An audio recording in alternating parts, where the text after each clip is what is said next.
Ladies and gentlemen, I believe we are live. First off, thank you everybody for tuning in today. Please make sure to like and subscribe obligatorily. But beyond that, folks, today we have some absolutely breaking news. Just hours ago, President Trump actually issued a very clear, what is effectively a nuclear warning to Russia. And so, folks, today we have a lot to talk about today. This entire situation with Ukraine, the ongoing war in Eastern Europe seems to continue to escalate big time, and regrettably, maybe unavoidably at this point, we here in the United States of America are effectively caught up right in the middle of it. And so, first off, this is how I want to kick off today's show. We are going to take a look at what was said by Donald Trump just 2, 3, 4 hours ago, 3 hours ago, why he said it and what it means. Okay, so let me hop us right over here, folks. This is what President Trump posted just 3 hours ago. This is the biggest breaking bombshell news of the day. It really, if you want to talk about bombshell news, this is bombshell news. Take a look. President Trump posted this on Truth Social 3 hours ago. He said, quote, "Based on the highly provocative statements of the former president of Russia, Dmitry Medvedev, who is now the deputy chairman of the Security Council of the Russian Federation, I have ordered not one, but 2 nuclear submarines to be positioned in the appropriate regions, just in case these foolish and inflammatory statements are more than just that. Words are very important and can often lead to unintended consequences. I hope this will not be one of those instances. Thank you all for your attention to this matter." Now, folks, what really is the implication here? The implication here is, listen, Russia, if you guys don't get a grip, if you don't stop talking a big game and talking smack, we're going to start bombing you with nuclear bombs. That is effectively the implication here. Now, President Trump directly references something that the former president of Russia and the current deputy chairman of the Russian Security Council said. His name is Dmitry Medvedev. What did he say that really prompted Trump to post this?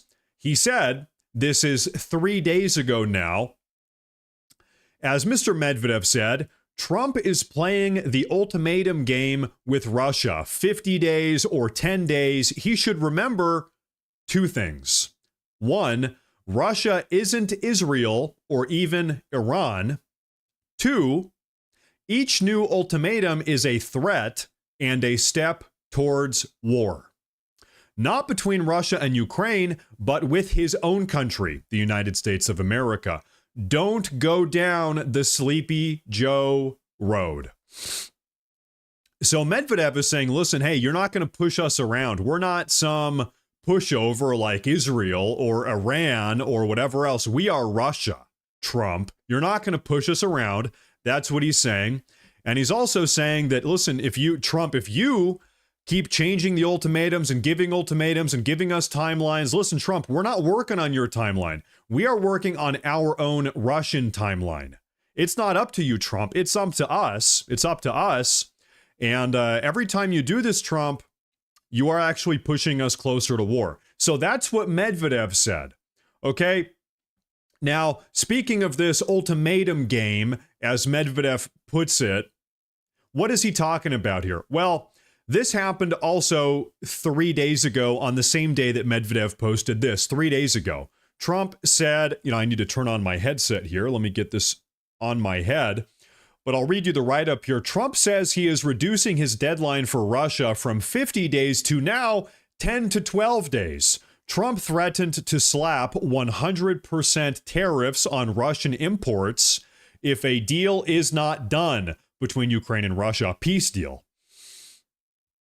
I'm not sure what Trump has up his sleeve, but it appears he is preparing to make a move on Russia and Ukraine. This is 3 days ago. To me, it looks like Trump is preparing the art of the deal. He is starting to give public deadlines, accelerating timelines, masking his moves, and perhaps engaged in a level of theater.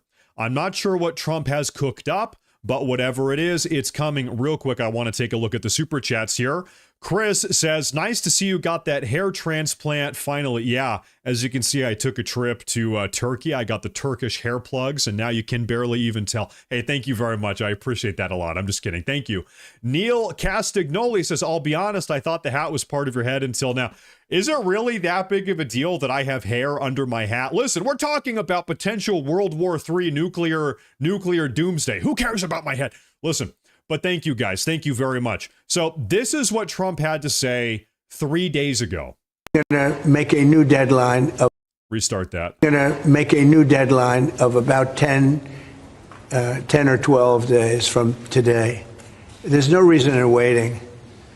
There's no reason in waiting. It's 50 days. I want to be generous, but we just don't see any progress being made. So Trump has had enough. And I think this has been, we've all been perceiving this and taking note of this over the last month or so. Trump has had it up to here with Russia. Trump is done tolerating, as he sees it, all of Putin's antics. There was a time earlier on, January up until about a month or a month and a half ago, where Trump, after getting back in the White House, it seemed like Trump genuinely believed that he was going to be able to get Russia to come to the negotiating table, that he was going to get Ukraine, Zelensky to come to the negotiating table. I think Trump has, it hasn't happened. It's not happening. Right now, it seems as if this is Trump's belief, is that Ukraine is actually willing to come to terms here, but that Russia is the belligerent actor at the moment, that Russia is the one that's saying, we're not going to make a deal right now. Now, why is Russia not making a deal? They've kind of gone back and forth, but now it seems like they have no interest in making a deal. Okay, why? Why does Russia not want to make a deal? Well, all the experts pretty much agree that it's because Russia is winning. Russia is winning this war. And if you are winning a war, in Russia's case, they're not so inclined to agree to a ceasefire or to relinquish territory or to stop pursuing their objectives. Maybe they want to take even more land in eastern Ukraine, whatever it might be. They're not done because they view themselves as winning this. And so Trump has had enough of Russian antics. So this is where we are. And so to double back to where we started off today, now I'm going to reread this message now that we all have a little bit more context here. Trump said this morning, based on the highly provocative statements of the former president of Russia, Dmitry Medvedev, who is now the deputy chairman of the Security Council of the Russian Federation, I have ordered 2 nuclear submarines. Donald Trump always says, I don't like using the N-word. Donald Trump doesn't like to use the N-word. He's always making jokes about that. The N-word, I don't like to use it. It's a really bad word. Trump used it. Trump, this morning, he said the N-word. What is the N-word? Nuclear. So this is quite literally a nuclear threat. Listen, he's saying, Russia, if you don't come to the table, Russia, if you don't get a grip on the situation here, Russia, if you don't work with us to de-escalate, then we might need to go nuclear here. Okay? This is a big deal. And I would imagine that over there in Russia, they are taking this post pretty damn seriously right now. This is not a lighthearted post. He says, I've ordered 2 nuclear submarines to be positioned in the appropriate regions, just in case these foolish and inflammatory statements are more than just that. Words are very important and can often lead to unintended consequences. Now, Fox News released a comprehensive write-up, a report on how this entire situation has unfolded. They posted this actually just 2 hours ago. I want to take a look at this with you guys as a bit of a comprehensive recap. BG, thank you very much. I appreciate that super chat. Now, President Trump announced Friday morning, a couple hours ago, that he has, quote, ordered 2 nuclear submarines to be positioned in the appropriate regions following highly provocative statements made by former Russian President Dmitry Medvedev.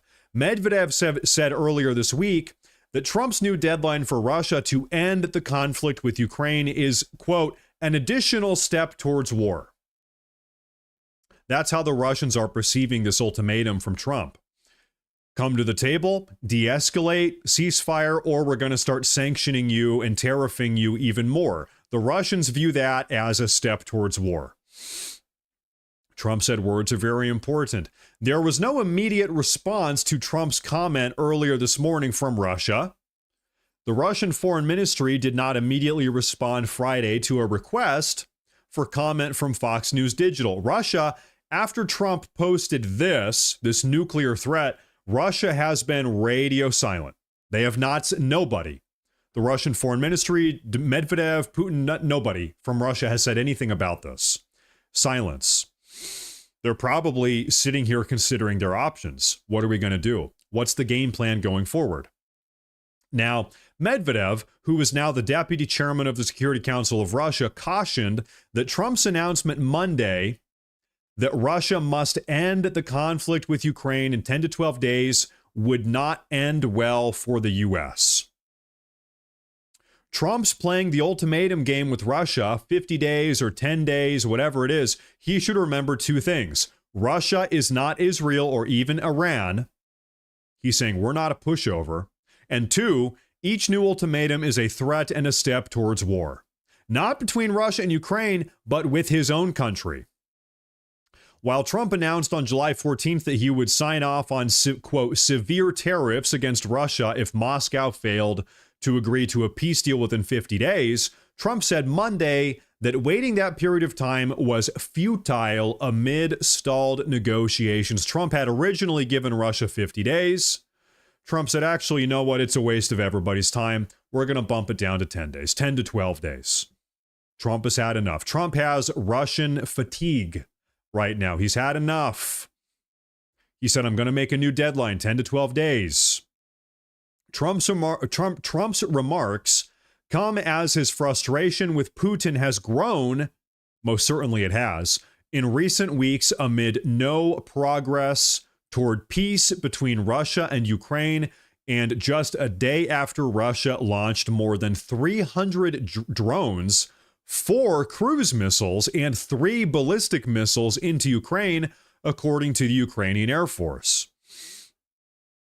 Trump also wrote on Truth Social on Friday that, quote, I have just been informed that almost 20,000 Russian soldiers died this month in this ridiculous war with Ukraine.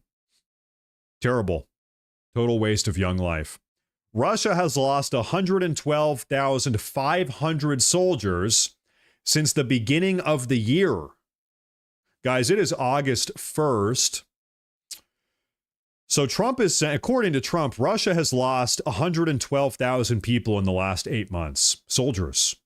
That's a lot of life. That is a lot of unnecessary death. Ukraine, however, has also suffered greatly. They have lost approximately 8,000 soldiers since January 1st. 8,000. Okay, to me, I don't really care, but that seems a little bit low, don't you think? Hold up. I'm expected to believe that the ratio here is for every 1 Ukrainian soldier death, there are like 11 or maybe 12 Russian soldier deaths. That seems almost unbelievably low. That ratio seems almost unbelievable, but who cares? I'm not an expert. Just my little side note. Ukraine has also lost civilians, but in smaller numbers as Russian rockets crash into Kiev and other Ukrainian locales. This is a war that should have never happened. This is Biden's war, not Trump's war. I'm just here to see if I can stop it. And isn't that the truth? Isn't that the truth? Now, there was a post, a little commentary. I wanted to read through this with you guys about this entire situation as it is right now with Ukraine and Russia and the nuclear submarines. And then, real quick, we're going to pivot over and we're going to talk a lot about China, because this is something nobody's talking about today. This entire dynamic actually really in a very direct way relates big time to China. In fact, almost everything President Trump has been doing and is currently doing right now, this entire situation, everything else also relates to China. So first I want to read through this, then we're going to have a big talk about China. But first off, we have a massive super chat here. Oh my gosh, from Sean Victory. We got all our carriers and ships here in the Middle East on the move. It's a real threat and situation out there, Persian Gulf and Red Sea. Sean Victory, yeah, as a consequence of what was happening about a month and a half ago. You're right. Thank you very much. I appreciate that a lot. we have a lot to talk about. Okay, thank you very much. I appreciate that massive super chat, big support. Thank you, sir. Thank you, Mr. Victory. Thank you. Now, take a look at this. This guy says it's starting. I saw this post going viral, so I want to take a look at this with you guys. It's starting to look like Trump is about to make his move to end the war between Russia and Ukraine. Trump gave a deadline and is now starting to apply pressure onto Russia. No idea what the play is. All I know is Trump has to end this war while not appearing to be allies with Putin. Optics play a very important role in this. Now, keep in mind also, we had this same conversation with the Iranian situation about a month or a month and a half ago. Sometimes these more authoritarian countries that have a type of strongman, dictatorial type of leadership structure, they might actually low-key kind of secretly want out of some of these aggressive, warlike situations. They might, Putin, let's talk about Putin specifically, he might want out of the situation. He might be looking for a way to wrap this up, but he has to be concerned with his own domestic Russian optics. He can't look like a pushover or a loser, or like he's giving too many concessions to Ukraine or to the West or to NATO or to the US. And so the word that popped up a lot during the recent Iranian crisis was off-ramp, off-ramp, right?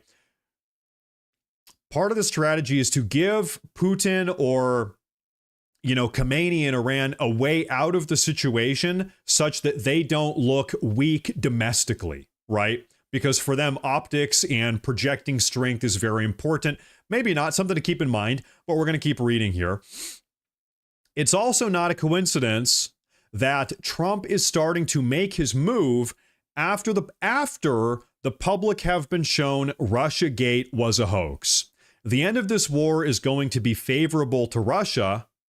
Ukraine will have to give up lost territory. They most certainly will. There is a 0% chance that Ukraine is getting these eastern territories in Ukraine back. That's not going to happen. They're not getting Crimea back. Ukraine is going to have to just give that stuff up. There is a 0% chance of them getting that territory back. In that regard, Russia has been successful. Anyway, Ukraine will have to give up lost territory, and Trump has to bring a resolution without making it seem like he gave Putin a sweetheart deal. My guess is we are about to see a whole lot of political theater and probably a lot of panic from the usual suspects. In conclusion, this guy says, trust President Trump. We just watched him thread the needle in Iran. I trust him now to manage this situation as well. Now, folks, as this entire situation is unfolding that we're talking about here, the nuclear submarines have been deployed in strategic locations off the coast of Russia. This Ukraine war with Russia seems to be escalating. There's no de-escalation in sight. Who knows what's going to happen with these submarines? We got another interesting report that is getting a little bit less attention right now, but is perhaps even more interesting than this stuff with Russia. And that report is this, breaking. We're seeing multiple reports saying that China is now preparing to invade Taiwan as all of this stuff in Eastern Europe is unfolding.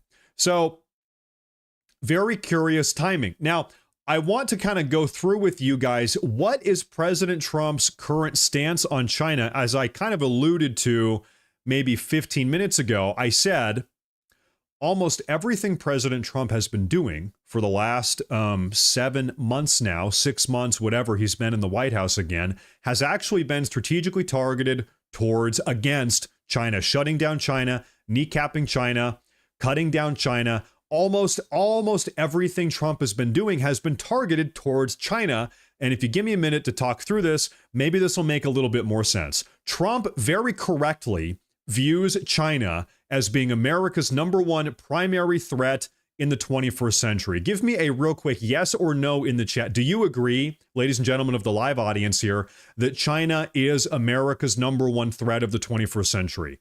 I think so.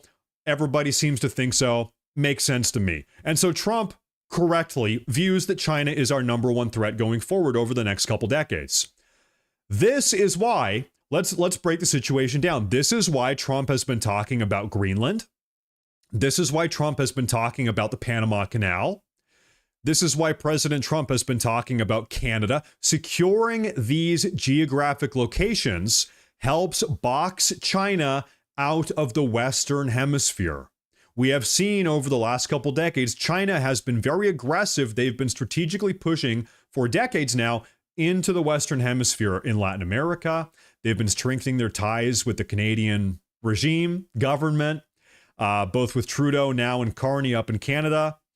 They've been passing through the northern, what's it called? The Northern Pass, just off the northern coast of Canada, through Greenland, off the coast of Greenland.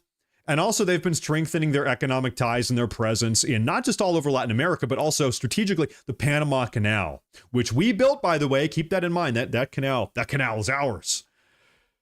And so anyway, this is why Trump has been talking about Greenland, Panama Canal, Canada. Securing these locations is really aimed at boxing China out of our half of the world, okay? This is also why President Trump has been hell-bent for 6 months on what has he been doing economically, revitalizing the American manufacturing sector, reshoring, redomesticating American manufacturing. For decades now, we have been sending our manufacturing out of the country to places like China and Southeast Asia. A lot of it is done in Malaysia as well. Here's the reality. If you are expecting a war or an elongated conflict with China at some point, you can't really win that conflict or win that war or engage in a conflict with China successfully if all of our manufacturing is done in China. It's hard to win a war with China or a conflict with China if China makes everything for us, okay? And by the way, we had just what year is it? 4 years ago. What year is it? 2025. 4 years ago in 2021, we all had a very, very clear reminder, a warning of what happens when we are so heavily dependent on Chinese manufacturing. What happened in 2021? Folks, specifically, what am I talking about? When the COVID pandemic swept across the entire world and everybody was everybody's panicking. We need personal protective equipment. We need medicine. We got to stockpile respirators, masks, hazmat suits, whatever. All of this medical supply.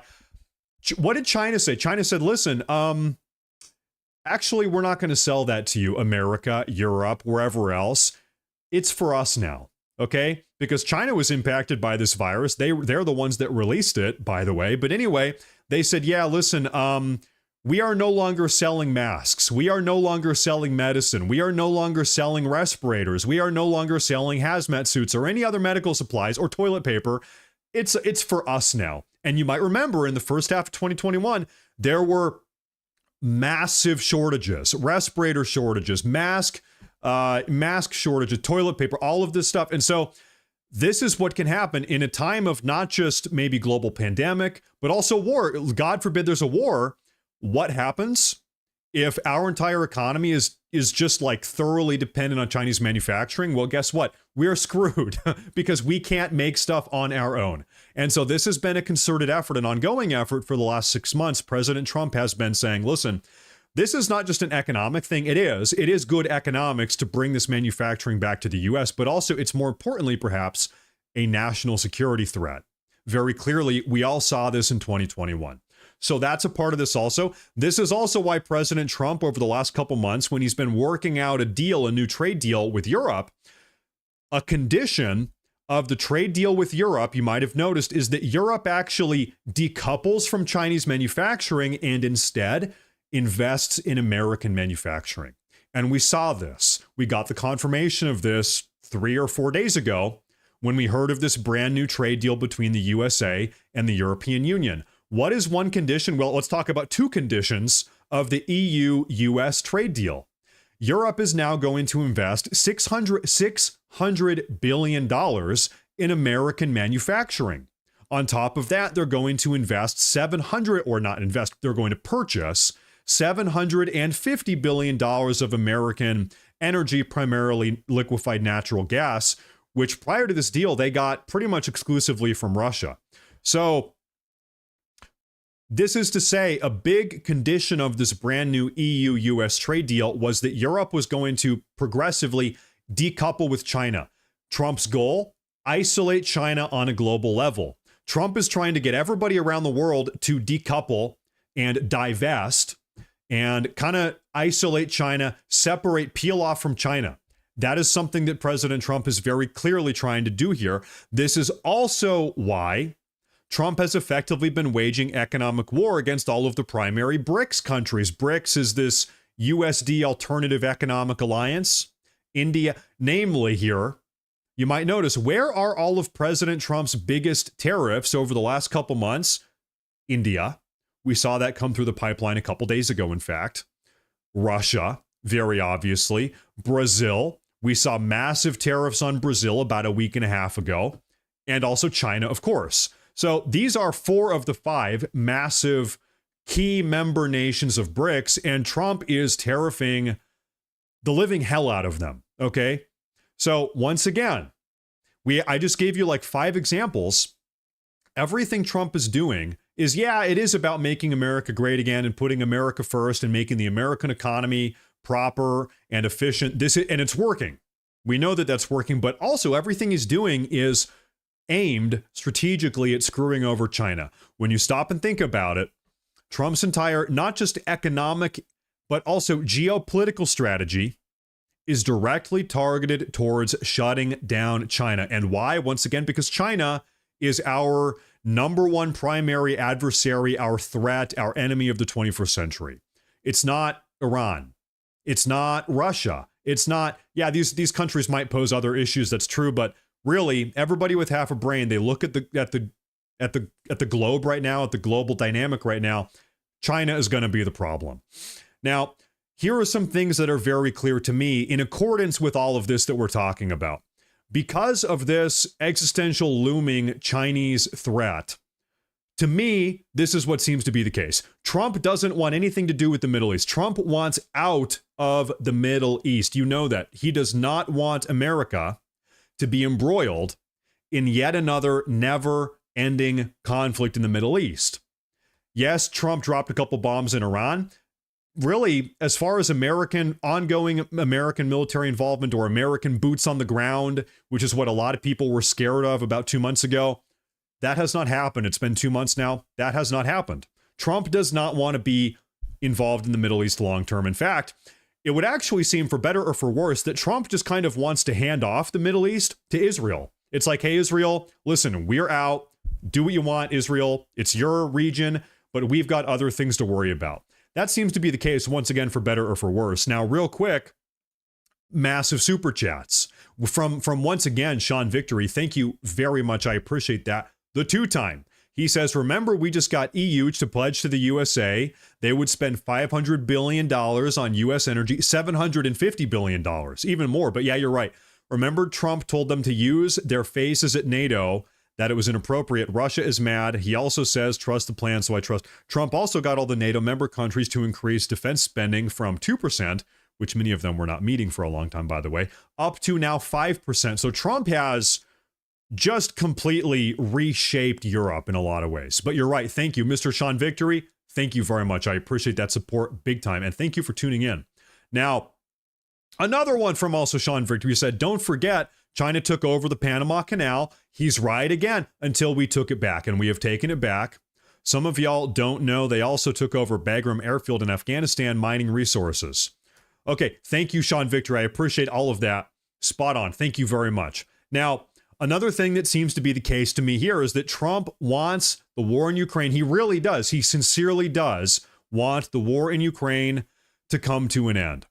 This war in Eastern Europe is not good for our NATO allies. And of course, some of us don't like NATO. We're not the biggest fans of NATO, but it is the truth. They are our NATO allies. The war in Eastern Europe is not good for NATO. It's not good for us.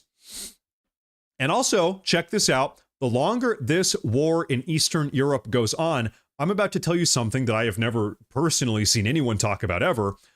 The longer this war goes on in Eastern Europe between Ukraine and NATO and Russia, the more China benefits. That's right. This is not often mentioned, but China has actually been, just like verifiably, the primary beneficiary of the ongoing war in Ukraine. And I'll explain to you what I mean by that. Chinese-Russian trade, I looked into this earlier today.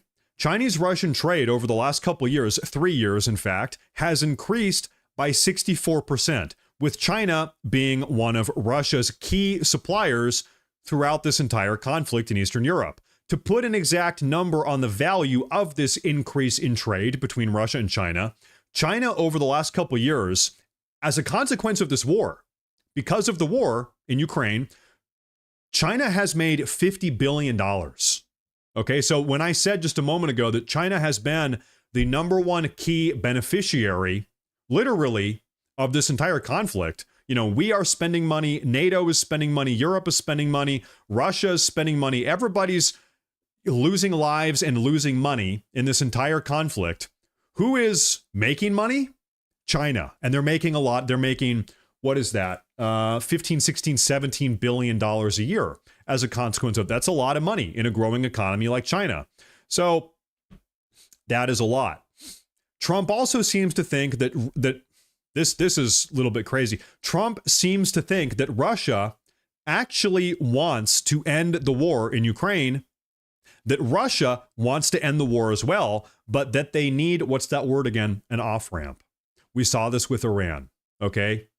That Russia, of course, they have to keep up their optics. They have to, you know, Putin can't look like a pushover. He can't look like there's another word I want to use, but I won't, like a pushover. I'll use that word again. But that really Trump seems to believe that Putin and Russia actually want a way out of the war, but that they need an off-ramp that they can take without looking like a pushover on the global level. So that is what Trump is trying to provide for Russia by moving these nuclear submarines off of the coast of Russia to try to push them back to peace talks so that Putin has a reason to say, okay, listen, it's time to bring about peace. If America really is threatening to get kinetic directly with us, then maybe we need to cut our losses. In fact, Russia isn't even cutting, Russia wouldn't even be cutting losses. They would walk away from this with not only Crimea, but also with a bunch of territory in eastern Ukraine. And so maybe that is the angle here with these nuclear submarines being deployed. Also, if I can get a little bit conspiratorial here, you know, I was never in the military. I don't have any classified intelligence. I'm not an expert, I guess, but I would suspect that we have always had nuclear submarines off of the coast of Russia. I would personally suspect that we have maintained a nuclear submarine presence off of the coast of Russia for the last like 70 years or 60 years. So Trump is saying here that I have ordered 2 nuclear submarines to be positioned in the appropriate regions. Maybe I'm ignorant on this. I think that we have always had nuclear submarines positioned in the appropriate regions, always, for like 60 or 70 years. So if that's the case, and I think it is, really, what is Trump doing here? Why is he saying this? Once again, it's kind of a delicate dance. It's to provide an off-ramp to Russia. It's about the optics. You have to, in order to give Putin and Russia a chance to de-escalate out of this without looking like a pushover, you have to give them kind of a reason to do so. So we have always had these submarines here, but Trump is putting them in the spotlight because it's a part of the narrative. Okay? I think that's what's going on here. Now, moving on, let's talk about China's plan. What is China doing here? As you all know, we saw the breaking news today that China is now preparing to invade Taiwan. Taiwan is a beautiful country, by the way. I've actually been there twice. Great place. China, as you all know, for decades now, has desperately wanted to, as far as they are concerned, retake Taiwan or conquer or invade Taiwan. China has always viewed Taiwan as being its rightful property, as being rightful Chinese clay, in a lot of the same ways that Russia has viewed Ukraine as being rightful Russian clay. It's supposed to be Russian territory. So China has kind of the same similar view of Taiwan. Little known fact, back in 1995, maybe some of you that are older here in the audience, in 1995, China was actually preparing to invade Taiwan. And then Bill Clinton, who was president at the time, actually deployed not 1, but 2 carrier groups in between China and Taiwan. This is in 1995. China has tried to do this in the past. This is now 30 years ago. And Bill Clinton said, no, you're not going to do that. And so he deployed 2 strategic carrier groups. In between, he said, no, you're not doing that. We're not going to let you do that. And so now 30 years later, China wants to do it again. And by the way, China knows, and I'll explain why. If they want to retake or invade Taiwan, they're going to have to do it fast. A lot of people are saying that if China wants to do this, they're going to have to do it in the next 2, 3, 4, 5 years. It's going to have to happen soon. They can't wait another 30 years. They're going to have to do it now-ish. And the reason why is because right now, as you all know, the Chinese economy is deteriorating. And that's just factually true. Every single Chinese economic metric indicates that. And really, the big reason why is because of Trump's aggressive anti-Chinese policies. Trump, over the last 6 months, has been systematically dismantling the Chinese economy to great effect. Okay, cutting them off, isolating them. As you all know, Chinese economy is propped up by manufacturing and exports, and Trump is totally kneecapping that. So the Chinese economy is the worst it has been in decades. Beyond that, they're having internal sort of power struggles, leadership problems. We had a big video talking about that. A lot of people have reported on that over the last couple months. And this is perhaps the biggest issue for China, actually, out of any of the issues they are currently having. I looked this up. I couldn't believe it myself. I saw this for the first time earlier this morning. Right this very moment, the Chinese birth rate is around 1.0. Do you know what that means? In order to maintain your national population levels, you need to have a birth rate of 2.1. That means on average, every woman in the country, every adult woman in the country has got to give birth to 2.1 children. You average it out across the entire nation, okay? China's birth rate is 1.0. What that means is that the Chinese population is going to be cratering. It's going to be shrinking big time very soon. And on top of that, China has a very elderly population. They have a top-heavy population. They've got more old people than they have young people. I'm so young. They've got way more 50, 60, 70, 80-year-olds than they do young people. And so in the next couple decades, they're not only going to have all the old Chinese people die off. That's what tends to happen to old people. Nobody lives forever.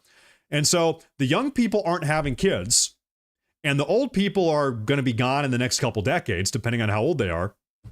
The Chinese population is going to absolutely shrink massively very, very soon. And so China realizes, if we want to take Taiwan, we've got to do it soon, because otherwise we're just not going to have the people to do it. We're not going to have the right people in the right age group, in the right demographic to do it, right? I'm just gonna pick a number right now. If we've got 100 young military age men right now, if you wait 15 years, they're only going to have 50 young military age men. They like to say demographics are destiny. You can look at the population trends. You can look at how many people are having how many kids. What's the age of your population? Demographics are destiny. And what is the destiny of China? Their population is shrinking. That's just what's going to happen here. And so if this is their ultimate goal, and it does seem to be to take over Taiwan, they've been talking about this for a very long time, they've got to do it soon. And by the way, the reason why Taiwan matters to our American Western world political elite is because the idea is that China isn't looking to stop at Taiwan, okay? And this is one of the narratives that people have been using to support the ongoing war in Ukraine and Russia, is that, well, hey, listen, if we don't stop Russia and Ukraine, then before we know it, they're going to invade Poland and Estonia and Lithuania and Romania, and then they're going to roll their tanks into Berlin. And then after they take over Germany, they're going to roll their tanks into France. They're going to put their tanks on boats and sail them across the English Channel, and they're going to invade London. They're going to invade the entire world. And it's like, come on, really? We all know that that's not the truth. We all know that this is fear-mongering, baloney, bogus bullcrap. But so while this might not be the case with Russia, it doesn't seem to be the case with Russia, we know for a fact that China really does have huge aspirations for territorial acquisition in Southeast Asia, okay? Also in the Western Hemisphere, which is where we live. We've seen them strengthening their ties with Canada. We've seen them make moves in Greenland, okay, off the coast of Greenland. We've seen them increase their military maritime traffic all across the Western Hemisphere. We've seen what they've tried to do in the Panama Canal. We've seen what they are doing right now all across Latin America. And so, you know, I do think this notion that Russia is looking to invade the entire world, I think that is bullcrap, frankly. We've been hearing a lot of people say that for the last 3 or 4 years. I don't buy it. China, I think, is a much bigger threat. Okay. Do you guys agree here? Give me a yes or no. China, it does seem like they have some of these aspirations. And obviously the American political elite is not looking to allow that. In fact, one of the foundational tenets that America was kind of built on or adopted very early on in our life, it's called the Monroe Doctrine. Who here knows what the Monroe Doctrine is? The Monroe Doctrine says, and this, by the way, the Monroe Doctrine is what guided American foreign policy for like 100 years, really up until World War I, where we kind of tossed it aside and then everything changed. But the Monroe Doctrine effectively says that the Western Hemisphere is ours. We do not get involved in what's going on in Europe or the Middle East or Asia. Not our problem. There's a reason why we built this country over here in America. And it is our divine providence. America ought to run the Western Hemisphere. From North Pole to South Pole, the Western Hemisphere is ours. It is our backyard. It is our neighborhood. That means who gets to call the shots in Latin America? Us. Who gets to call the shots in North America? Us. Who gets to control the Panama Canal? Who gets to build the Panama Canal? Us. This is the Monroe Doctrine. Whatever's going on in the Middle East, not our problem, don't care. Whatever's going on in Europe, not our problem, don't care. And so, you know, this was the essence of American foreign policy for the first 150 years or so. Not so much these days, very clearly. But anyway, you do still have some Monroe Doctrine practitioners in our government today. Most certainly allowing China to push into the Western Hemisphere is an absolute no-go. Nobody's going to tolerate that. We're not going to tolerate it. And so this is what Trump is like, listen, if we want to be on the best footing possible to deal with China, who is most certainly aggressive and looking to expand into the Western Hemisphere, if we really want to take China seriously, we can't be involved in the Middle East. We can't have another Middle Eastern war. We can't be involved. We can't be funding wars in Eastern Europe.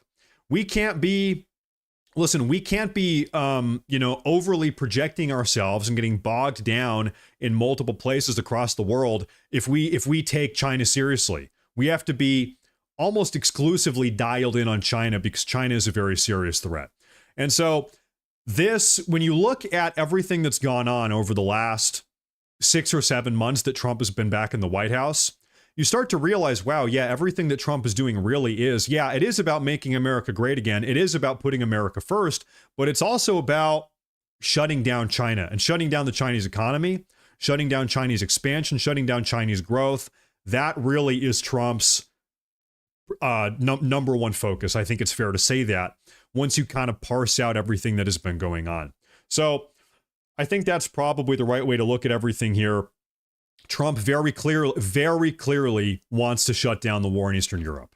Trump has had enough of this, and he's making moves today to do so. Trump very clearly, in my mind, does not want to get involved in the Middle East in like a longitudinal Middle East incursion or occupation like we just got out of with Iraq and Afghanistan. Trump does not want that, okay? Seems to be the case. So I think this is where we are at. As we continue on, as you're paying attention to everything that Trump is doing, I want you to keep on thinking about China, okay? Because really, if you look at all of this stuff that's happening around the world through the Chinese lens or through the lens of we are doing this to shut down China, I think a lot of this stuff is going to make sense. I was actually I live in the Pacific Northwest. I'm surrounded by a bunch of far left liberal progressives. In fact, my personal family is nothing but far left liberal progressives. And so this is like probably 4 months ago, I was having a dinner with some of my progressive friends. I do have progressive friends, funny enough. And they just could not make sense. Why does Trump care about Panama? I don't know. Trump is so stupid. Trump is so stupid. Why does he care about Greenland? He's the stupidest guy in the world. It never occurred to them that these are anti-Chinese movements. And I said, well, listen, the reason why Trump cares about Canada, the 51st state everybody was joking about, the reason why Trump talks about Greenland and Panama Canal, really, these are anti-Chinese maneuvers. And then everybody that said, oh, okay, that makes a little bit of sense, right? So keep China in the back of your head as you're kind of paying attention to the news. And I think stuff is going to make a lot more sense, ladies and gentlemen. But guys, this is really going to be a wrap for today's news broadcast. Everybody has been losing their mind and freaking out about this deployment of these nuclear submarines. I would not freak out about this so much. I think this is a little bit of a dance, if you can call it that. This is a little bit of an optic maneuver. I would not have a total meltdown about this yet, like a lot of other people are doing at this very moment. Now, I want to say thank you all very, very much for tuning in. I appreciate everybody tuning in today. I see some guy in the live chats that says, Matt is not a conservative. You want to know what? You're right. I'm not a conservative. I am deeply regressive. Okay, I'm one step further. We talk about the progressives. They want to make this country a liberal hellscape.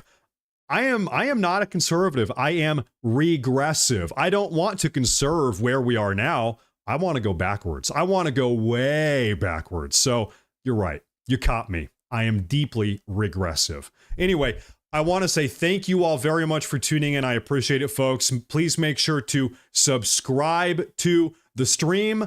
Please make sure to like today's broadcast. I should also, real quick, I need to do this with you guys.